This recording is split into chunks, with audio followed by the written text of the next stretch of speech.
Partout dans le monde, mais surtout loin des idées reçues, la tête dans les formules mais aussi les pieds sur terre, avec passion et ténacité, découvre l'univers d'un jeune chimiste. Tu n'auras pas fini d'être étonné.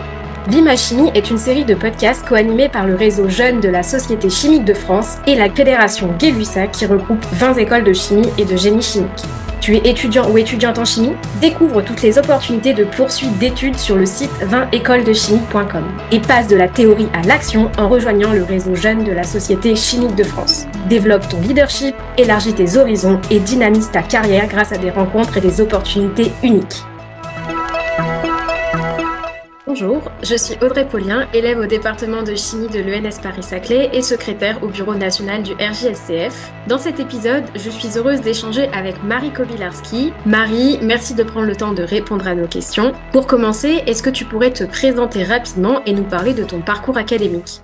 Bonjour Audrey. Donc en fait, moi, je suis ravie de pouvoir parler aujourd'hui un peu de ce que je fais dans ce monde de la chimie. Donc j'ai commencé par faire un parcours très classique, c'est-à-dire la prépa. Ensuite, j'ai intégré une école de chimie, l'école de Chimie Paris. Et j'ai poursuivi par une thèse dans le monde de la chimie et de la catalyse. Et aujourd'hui, un peu plus atypique, je poursuis sur la création de start-up sur la base de mes résultats de thèse. Super, alors qu'est-ce qui t'a motivé à choisir cette voie? Alors, j'ai toujours aimé la chimie, donc je pense que depuis le lycée, c'était une de mes matières préférées, donc je voulais poursuivre là-dedans. En prépa, ça a vraiment conforté mes choix, c'était la chimie et rien d'autre. Et du coup, pour choisir quelle école me diriger, voilà, il y avait tout un panel d'écoles de chimie existantes. La fédération Gay-Lussac vraiment présente toutes les écoles de chimie en France. Je me suis dit laquelle me correspondrait le plus, et c'était donc l'école de chimie de Paris, puisque c'est un profil très généraliste dans le monde de la chimie. Donc, comme je voulais pas me spécialiser tout de suite sur les polymères, sur tout ce qui est plutôt chimie organique, j'ai essayé d'obtenir cette école et donc voilà, ça a conforté mes choix une fois arrivée dans l'école. As-tu un souvenir marquant de tes années à Chimie Paris Tech que tu aimerais nous partager? Alors, ce que j'ai beaucoup apprécié, et je pense que c'est commun à différentes écoles d'ingénieurs, c'est l'aspect associatif. Parce que en parallèle de nos études, on a aussi tout ce côté associatif qui est énormément développé et qui permet de développer des compétences plutôt managériales, de travail de groupe, de gestion de projet. Et en fait, ça, derrière, ça sert beaucoup dans une carrière professionnelle. C'est plein de petites compétences qu'on peut acquérir au cours de l'école et que j'avais pas du tout imaginé, puisque pour moi, une école, c'est très scolaire. On est là pour avoir de la connaissance. Et en fait, là, on a aussi acquis des compétences. Si j'ai bien bossé le sujet, après tes études, tu as donc effectué une thèse au laboratoire de chimie moléculaire et catalyse pour l'énergie du CEA. Alors, qu'est-ce qui t'a guidé dans le choix de ton sujet de thèse et dans la sélection de ton laboratoire d'accueil?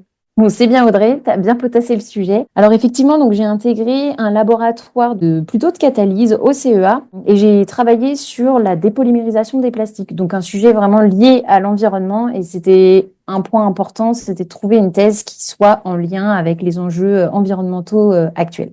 Par contre, ce choix vraiment de thèse, ça n'a pas été évident parce que moi, j'ai fait un stage du coup de M2 qui m'a beaucoup plu sur l'analyse des arômes du vin et de la bière. J'étais dans une petite structure et c'est là que je me suis dit, ah, tu veux finir ingénieur de recherche, certes, mais ingénieur de recherche plutôt dans l'industrie pour avoir ce côté appliqué. Quand je me suis renseignée, pour accéder à ce type de poste, voilà, il fallait une thèse. Donc, je me suis dit, il faut que tu te diriges vers une thèse et trouve-la la plus appliquée possible pour que ça puisse correspondre, toi, à tes attentes aussi derrière de carrière. Donc, j'ai essayé de combiner les deux, c'est-à-dire trouver un sujet de thèse, certes dans le monde académique, mais qui puisse être en lien avec les enjeux environnementaux et avoir un côté très appliqué. Et un point important vraiment qui m'a beaucoup aidé dans mon choix de laboratoire directement, c'est d'aller visiter les laboratoires. Et je trouve que c'est important de prendre le temps d'aller visiter, de rencontrer peut-être ses futurs collègues, parce que c'est à ce moment-là qu'on a les interactions avec les gens, on voit l'environnement et qu'on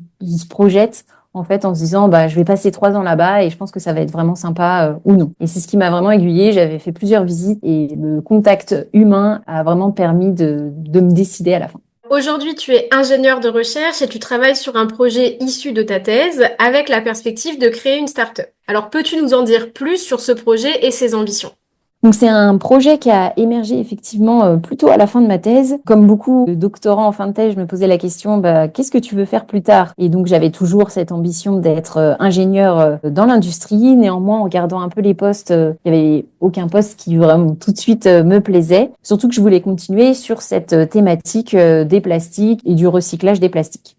Et en discutant avec mon directeur de thèse, donc Thibaut Cantat, c'est lui qui m'a aiguillé un peu vers ce projet-là de création de start-up, puisqu'il m'a dit, tu as des résultats qu'on a laissés de côté, qui ont vraiment un potentiel, et je pense que tu peux toi-même essayer de faire ce pont entre le monde académique et le monde industriel. Donc là, je me suis dit, bah, belle opportunité, il faut la saisir. Ça me permet, certes, de concilier, moi, mes ambitions de carrière professionnelle avec ce que j'ai fait en thèse et d'essayer de faire ce lien entre les deux mondes. Donc, ça m'intéressait énormément. Et donc, le projet sur lequel je travaille aujourd'hui, c'est de développer, de faire monter en échelle un procédé que j'ai développé au laboratoire qui permet de valoriser des déchets plastiques en de nouveaux matériaux. Actuellement, comme je suis issue d'un laboratoire académique, j'ai des petits tests par-ci par-là sur la paillasse et le but, c'est d'essayer de montrer que ce procédé il est suffisamment robuste pour être mis à échelle industrielle et que les produits obtenus en sortie de ce recyclage sont intéressants et peuvent trouver différentes applications actuellement pour que voilà, le projet puisse se poursuivre. Super. Et y a-t-il un moment clé dans ton parcours qui t'a convaincu soit de devenir ingénieur de recherche ou même simplement de te lancer dans la création d'une start-up? C'est vraiment le stage dont j'ai parlé juste avant, du coup, dans une petite PME, où là, je me suis dit, être dans une petite structure, avoir monté de A à Z son propre projet, sa propre entreprise, il y a un côté très stimulant. Et le fait d'être dans une petite structure, il y a des challenges au quotidien, il faut répondre vraiment à des demandes de clients. Et ça, j'ai beaucoup aimé parce que ça donne une dynamique très importante. Et moi, c'est un point qui est clé pour moi, c'est d'avoir, oui, un travail qui soit dynamique parce que j'aime beaucoup quand ça bouge, beaucoup, qu'on est un peu touche à tout. Et voilà, le faire de soi-même, c'est-à-dire créer mon entreprise et faire cette transition-là. Bah alors là, je me suis dit, c'est pas un rêve, mais en tout cas, c'est une belle opportunité et il faut la saisir. Donc, tu nous l'as déjà expliqué un petit peu lors des précédentes questions, mais peux-tu nous expliquer en quoi consiste concrètement ton métier et notamment quelles sont tes principales missions au quotidien? Alors, c'est un métier du coup très large parce que derrière, on se dit, ah, on est dans un laboratoire, on fait de la recherche, voilà, on est derrière la paillasse, on fait ses expériences. Ben, finalement, ça a beaucoup changé depuis la thèse. Pas du tout. C'est-à-dire que derrière, ben, pour lancer des expériences, avoir du matériel, ben, il faut avoir des financements. Donc, j'ai tout un pan où c'est la recherche de financement pour mener à bien mes projets, pour pouvoir avoir des personnes qui m'accompagnent. Donc, actuellement, j'ai une ingénieure de recherche sur le projet, ce qui permet vraiment d'avancer sur cette partie laboratoire. Donc, finalement, l'aspect technique, je l'ai beaucoup moins aujourd'hui au jour le jour. Je mets quand même néanmoins les pieds à la paillasse de temps en temps pour pas perdre la main. Ensuite, il y a un pan vraiment tout ce qui est organisation et gestion du projet. Et puis là, sur l'aspect création de start-up, il y a tout un pan business que je découvre aussi. J'avais quelques bases avec l'école d'ingénieur, mais finalement, il y a encore beaucoup de choses à découvrir et j'ai beaucoup de choses à apprendre. Donc, je suis un peu touche à tout. Il y a à la fois du management, du technique, des aspects donc très scientifiques, d'autres beaucoup moins, de la gestion de personnes. Donc, c'est ça que j'adore. Et du coup, tu travailles plutôt en laboratoire, en collaboration avec d'autres équipes ou même sur des projets industriels? Alors, comme je le disais, donc pas trop laboratoire au jour le jour, parce que j'ai la chance de, voilà, d'avoir des personnes qui m'accompagnent sur le projet et qui sont plus sur le développement de cet aspect technique. Après, sur la partie collaboration, en montant en échelle, en fait, ce projet-là, on est en train de vraiment se rendre compte que mes compétences actuelles vont être limitées et que le projet a besoin de s'ouvrir. Donc, je suis en train, effectivement, de chercher beaucoup de collaboration, que ce soit avec des équipes académiques ou des industriels, qui, eux, vont m'apporter leur expertise dans les domaines que je recherche. Entre autres, comme je travaille sur la valorisation de plastique, je les transforme en des nouveaux composés. Et mon rôle aujourd'hui, c'est de se dire, ces composés chimiques, ils sont inexistants sur le marché actuellement, mais qu'est-ce qu'on peut en faire? Et donc, pour ça, c'est au-delà de mes compétences de catalyse, des fois même de chimiste, ça va être plus de la physique ou autre. Donc, c'est plutôt ces compétences-là que je vais chercher ailleurs. Du coup, travailler dans la recherche et l'innovation, hein, c'est un défi au quotidien. Mais y a-t-il un aspect de ton travail que tu apprécies particulièrement? C'est de voir les avancées qui soient assez rapides. Je suis sur une dynamique beaucoup plus importante que celle de la thèse, où la thèse, on se dit, bon, on a 3 ans, alors c'est limité. Si tous les mois, on n'a pas des résultats, ou en tout cas, on peut avoir des résultats des fois beaucoup négatifs, c'est pas très grave, on va finir par trouver. Moi, je suis plutôt dans une autre démarche, c'est-à-dire que j'ai un objectif qui est très précis et le but, c'est vraiment de l'atteindre parce que si je j'arrive pas à l'atteindre, ça veut dire que le projet pourra peut-être pas perdurer. Et donc, au jour le jour, c'est beaucoup plus stimulant, en fait, d'avoir des objectifs sur des laps de temps un peu plus courts. Et c'est ça que j'apprécie énormément. Donc, tu es également investi dans le réseau jeune de la Société chimique de France, section Île-de-France. Qu'est-ce qui t'a motivé à t'engager? Alors, en débutant sur cette partie post-thèse de ma carrière, j'avais envie de retrouver l'aspect associatif que j'avais beaucoup aimé en école d'ingénieur. Et voilà, étant chimiste, il y a ce réseau-là qui existe. Et j'étais vraiment ravie d'intégrer le réseau en me disant que je vais apporter aussi, moi, ma touche, retrouver l'aspect associatif et pouvoir contribuer sur la dynamique de la chimie en France, de ce réseau de chimistes existants. Mon idée derrière, c'était vraiment de développer aussi mon réseau au sein de la communauté et puis de découvrir aussi d'autres parcours, d'autres jeunes qui, voilà, on a des parcours différents et c'est toujours très intéressant et très enrichissant de travailler avec les autres et c'est un point que j'apprécie énormément que je voulais retrouver.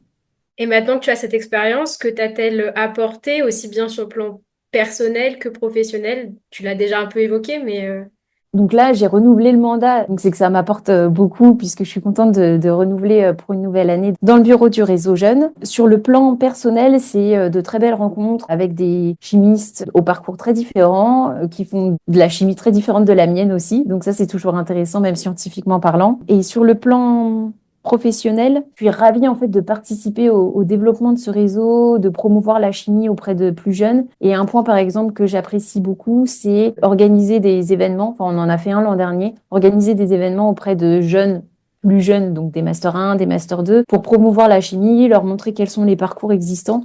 Parce que moi, j'ai ce souvenir en tant qu'étudiant où on a beau aimer la chimie, on connaît un peu, on n'a pas forcément les contacts. Et du coup, je me dis, moi, je suis passée de l'autre côté. C'est-à-dire que maintenant, je commence à avoir développé mon réseau. Je suis ravie de pouvoir le partager aux autres et leur apporter ce que moi, j'ai pu construire, si ça peut les aider après dans leur construction de parcours professionnel. Voilà.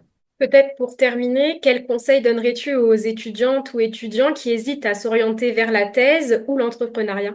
Alors surtout, ne pas hésiter. Je pense que c'est un point important dans la vie, c'est que des fois, il y a des opportunités, il faut les saisir et non pas se poser de questions, mais en tout cas, ne pas se mettre de barrières. Les barrières, on se les met tout seul et ça, c'est un peu dommage, je trouve, parce que les gens se bloquent des fois pour certaines carrières alors qu'ils pourraient potentiellement y accéder. Donc, que ce soit pour la thèse ou même pour l'entrepreneuriat, le point important, c'est de faire quelque chose qui nous plaît. Là, je vais rebondir surtout en particulier pour la thèse. La thèse, c'est quelque chose qu'on va construire pendant 3 ans. Donc, c'est important de quand même prendre du plaisir. On y passe du temps.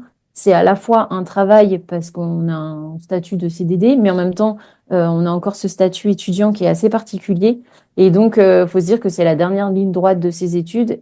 Faut être sur un sujet dans lequel on se plaît et dans lequel on a envie de contribuer. Et ça, c'est important de manière générale dans sa vie de faire des choses qui nous plaisent parce que ça nous booste personnellement. Et du coup, plus on est motivé, enfin moi je suis d'avis que plus on est motivé, plus on peut produire et on peut produire de meilleures choses. Merci beaucoup encore une fois, Marie, pour tes réponses et à vous qui nous écoutez. À très vite pour un nouveau podcast. Merci Audrey. Merci d'avoir écouté notre podcast. S'il t'a plu, pense à le partager sur ton réseau social ou celui de ton établissement et abonne-toi sur ta plateforme d'écoute préférée ou à notre chaîne YouTube. Rendez-vous sur le site 20écolesdechimie.com pour découvrir toutes les opportunités du secteur de la chimie et les formations du bac au doctorat. Et pour rejoindre la communauté de la Société chimique de France et devenir acteur de ton avenir, c'est la rubrique Adhérer du site sociétéchimiquedefrance.fr. À bientôt sur les ondes.